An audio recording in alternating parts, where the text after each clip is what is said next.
नमस्कार। ये डेटा क्या कहता है कि एक नए एपिसोड में आप सब लोगों का स्वागत है। मैं हूं अजय प्रकाश। 22 जनवरी को अयोध्या में जो भव्य समारोह हो रहा है, जिसमें रामलला की मूर्ति की प्राण प्रतिष्ठा की जा रही है, उसके समापन के बाद हमारे प्रधानमंत्री जी एक बार फिर से फ्री हो जाएंगे और फिर वो लग जाएंगे इलेक्शन कैंपेन में। पूरे देश के दौरे फिर से शुरू हो जाएंगे, उनके रोड शोज होंगे, उनकी रैलीज भी शुरू हो जाएंगी। अब ये बात अलग है कि कई लोग मान रहे हैं कि अयोध्या का जो इवेंट हो रहा है वो भी एक राजनीतिक इवेंट ही है, क्योंकि हमारे धर्म गुरु शंकराचार्य इसमें इस सम्मेलन में भाग नहीं ले रहे हैं। अब मोदी जी तो मोदी जी ही हैं। वो आने वाले 2-3 महीने में कई सारे इवेंट्स करेंगे, लेकिन मेरा ऐसा मानना है कि एक इवेंट ऐसा है जिसकी बीजेपी अभी से तैयारी कर रही है, और वो है कश्मीर जब देश के अन्य भागों से रेल लाइन से जुड़ेगा। बीजेपी का आईटी सेल इसकी तैयारी पिछले 2-3 महीने से लगातार कर रहा है, और कई तरह की ऐसी खबरें उड़ाई जा रही हैं जिसमें ये बोला जा रहा है कि अगर मोदी जी नहीं होते तो कश्मीर कभी भी देश के अन्य भागों से जुड़ता ही नहीं ट्रेन के द्वारा। ये एक पोस्ट मेरे व्हाट्सएप ग्रुप्स पे आती रहती है, शायद आपको भी मिली हो, जिसमें एक ट्रेन की तस्वीर दिखाई है और बर्फ से ढका हुआ एक प्लेटफॉर्म है, और ये कहा गया है कि ये स्विट्जरलैंड नहीं, ये कश्मीर है। आपकी जानकारी के लिए इस साल कश्मीर में बर्फबारी नहीं हुई है अभी तक, और वहां पर बर्फ नहीं पड़ी है, इसलिए ये कोई पुरानी तस्वीर है। खैर, कहा यह जा रहा है कि कश्मीर अब तैयार हो रहा है भारत के अन्य भागों से रेल नेटवर्क द्वारा जुड़ने के लिए। इसी अखबार में यह भी कहा गया है कि इस प्रोजेक्ट पर काम 1997 से चल रहा है, लेकिन बहुत ही धीमी गति से चल रहा है। जब मोदी जी आए तब ही इस कार्य में तेजी आई।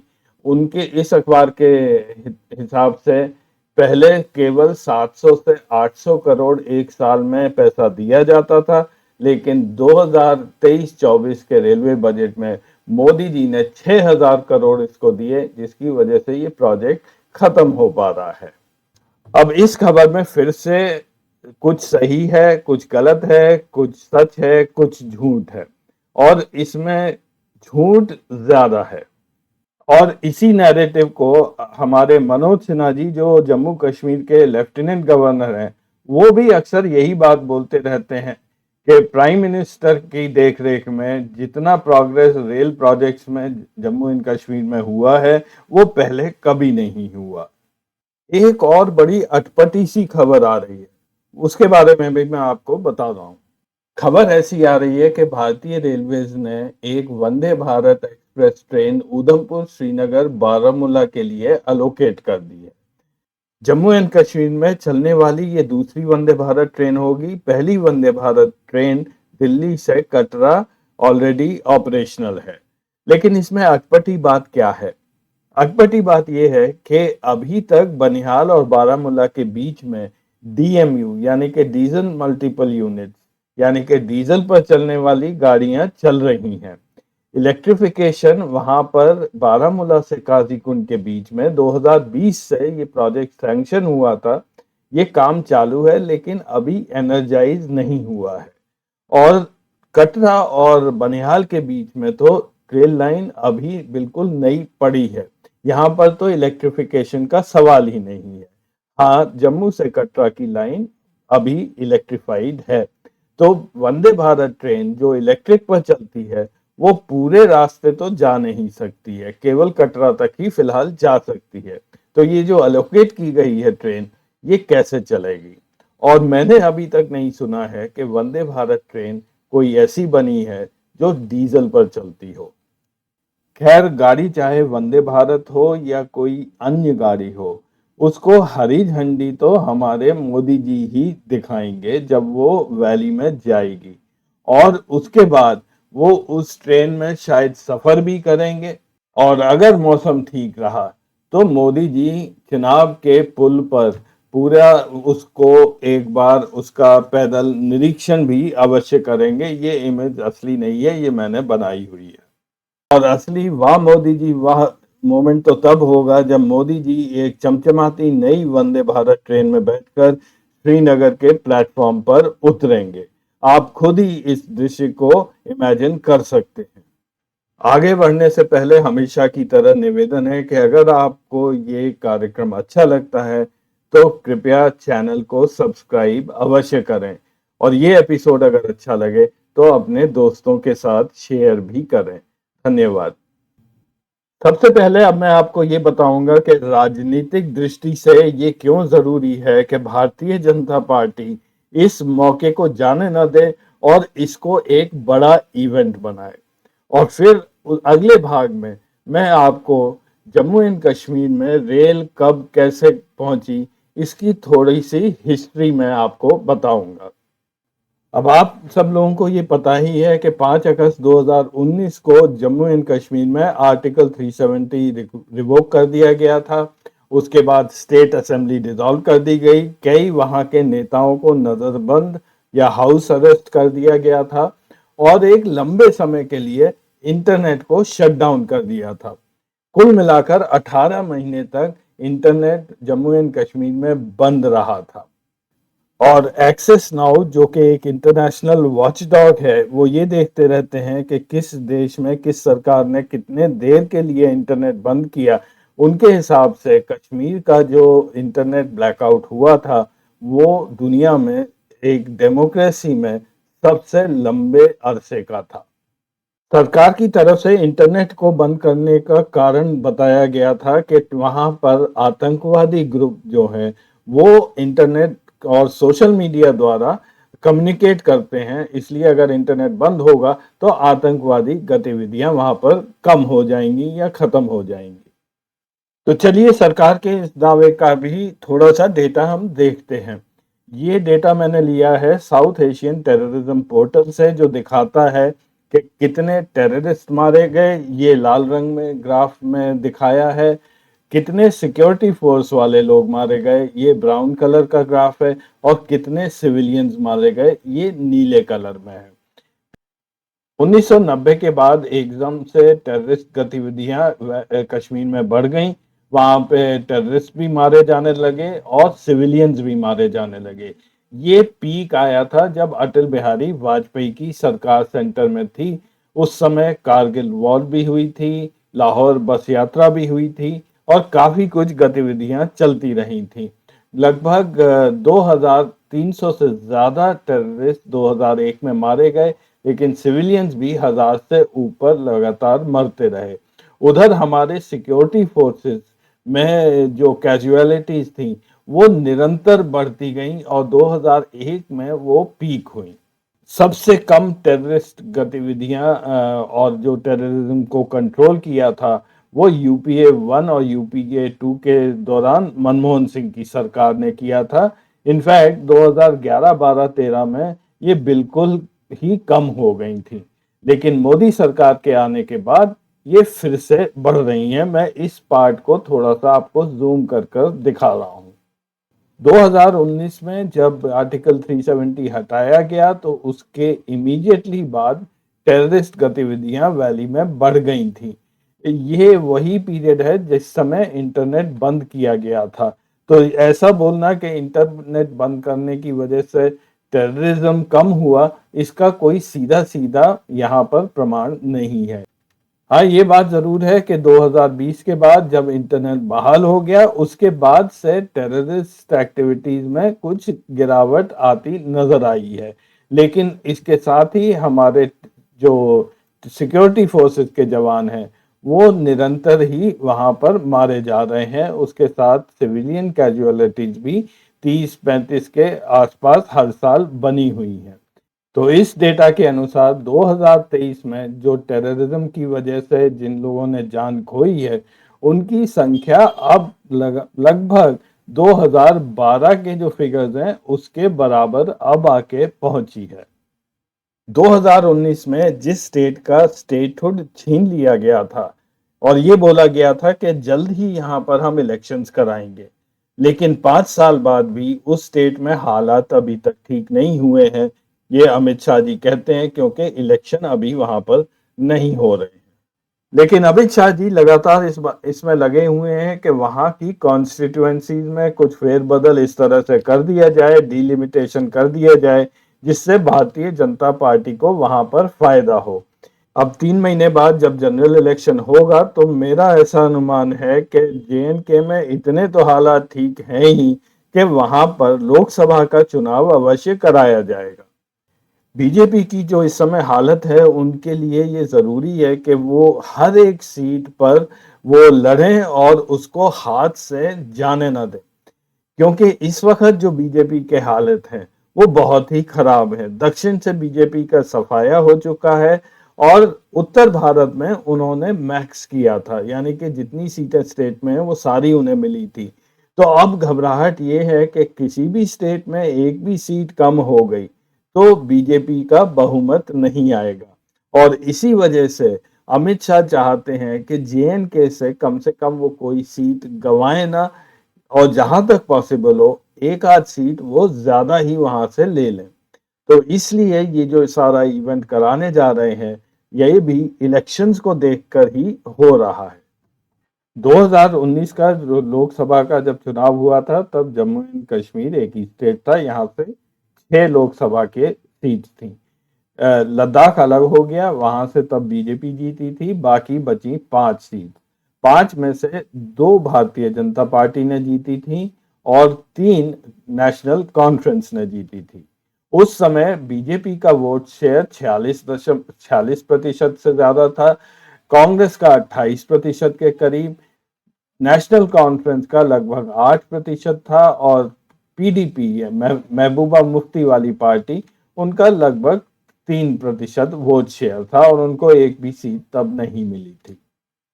जम्मू रीजन यानी कि जम्मू और उधमपुर का जो एरिया है वहां पे बीजेपी हमेशा से स्ट्रांग रही है और बहुत ही आराम से वहां से उनके कैंडिडेट जीत जाते हैं एक बड़ी मार्जिन के साथ। यहां से डॉक्टर जितेंद्र सिंह भी आते हैं। लेकिन वैली में हमेशा नेशनल कॉन्फ्रेंस और पीडीपी के बीच में खींचतान मची रहती है। सबसे कम वोटिंग लास्ट टाइम केवल 9% वोटिंग टर्नआउट था, वो अनंतनाग में था, और केवल 6,600 मतों से वहां से नेशनल कॉन्फ्रेंस का कैंडिडेट जीता था।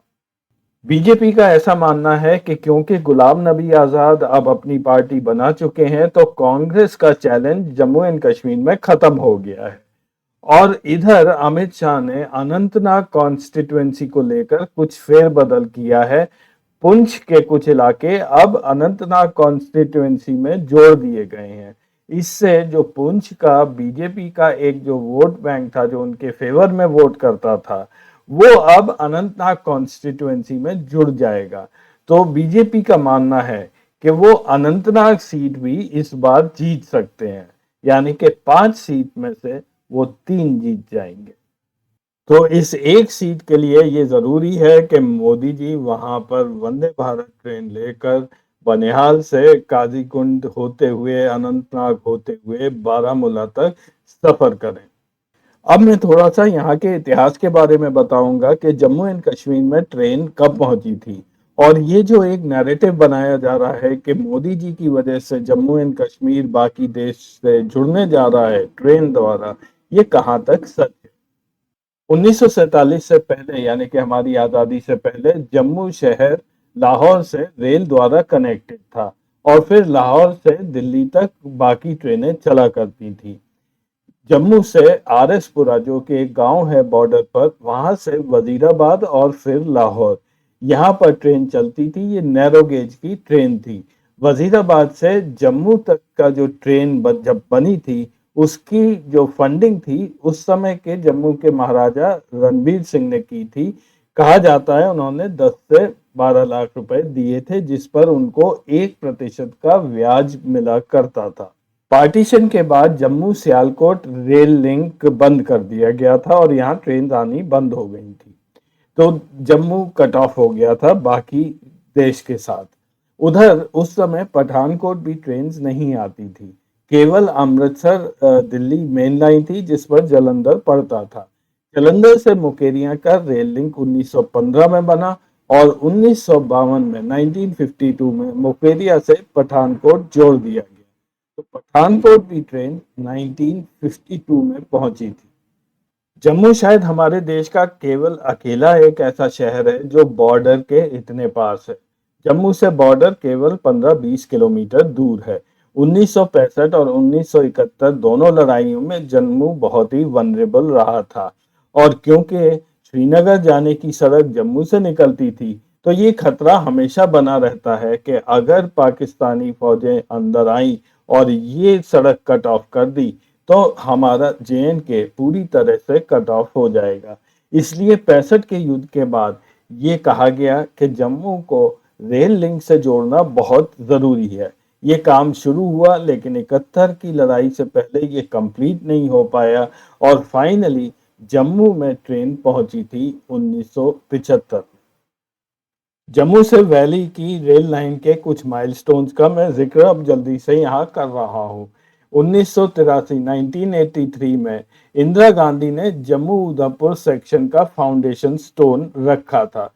फिर 1996 में नरसिम्हा राव ने 2600 करोड़ रुपए एलोकेट किए थे जम्मू से उधमपुर की लाइन पर। इस बीच यहाँ पर कुछ खास काम नहीं हुआ था, केवल वहां पर जो जमीन थी उसको फ्लैट करने का काम चलता रहा था। बहुत ही स्लो पेस में यह काम हुआ था। 2002 तक आने तक वहां पर मिलिटेंसी बहुत ज्यादा बढ़ गई थी, जैसा मैंने आपको ग्राफ दिखाया था। लेकिन 2002 के बाद जब मिलिटेंसी कम हुई, तो अटल बिहारी वाजपेयी ने इस प्रोजेक्ट को, जो जम्मू से श्रीनगर तक की रेल लाइन है, उसको project of national importance declare किया था, और कहा था कि ये टोटल फंडिंग इसकी सेंट्रल गवर्नमेंट करेगी, जो उस समय एस्टिमेट था 6000 करोड़ का। फाइनली 2004 में जम्मू उधमपुर सेक्शन खोल दिया गया। इसकी लेंथ 53 किलोमीटर थी। 21 साल लगे इसे बनाने में, 515 करोड़ रुपए खर्च किए गए। इसमें 20 मेजर टनल थे, जिसमें से सबसे लंबा 2.5 किलोमीटर का टनल था, और कई सारे इसमें ब्रिजेस थे। साथ ही साथ उधमपुर से काजीकुंड का जो रेल सेक्शन है, उस पर काम जारी रहा था। लेकिन 2008 आने पर यह पता चला कि जो अलाइनमेंट उस समय चुना गया है वो वायबल नहीं है, और सारा काम उस समय रोक दिया गया था। रेलवे बोर्ड ने एक नई कमेटी बनाई और दोबारा से सर्वे करने को कहा। इस वजह से लगभग 4 साल का काम व्यर्थ गया था। जून 2009 के बाद दोबारा से कटरा काजीकुंड सेक्शन पर काम शुरू किया गया था। अक्टूबर 2009 में उस समय प्रधानमंत्री मनमोहन सिंह ने अनंतनाग से काजीकुंड वाला सेक्शन इनॉग्रेट किया था। इसके बाद से काजीकुंड से बारामूला तक वैली के अंदर ट्रेन चलने लगी थी। 2012 आने तक पीर पंजाब रेलवे टनल, जो बनिहाल को काजीकुंड से जोड़ता है, जिसकी लंबाई 11.2 किलोमीटर है, ये तैयार हो गया, और 2013 तक यहाँ पर ट्रेन चलने लगी, बनिहाल से लेकर बारामूला तक। 27 जून 2013 को पहली गाड़ी चली थी। उसको हरी झंडी मनमोहन सिंह, सोनिया गांधी, और उस समय अगर आप फोटो देखें तो गुलाम नबी आजाद भी वहां पर खड़े हुए हैं, जो उस समय वहां के मुख्यमंत्री थे। और 4 जुलाई 2014 को पहली गाड़ी दिल्ली से उधमपुर होते हुए कटरा पहुंची थी, और इस गाड़ी का भी उद्घाटन नरेंद्र मोदी जी ने कटरा स्टेशन पर जाकर किया था।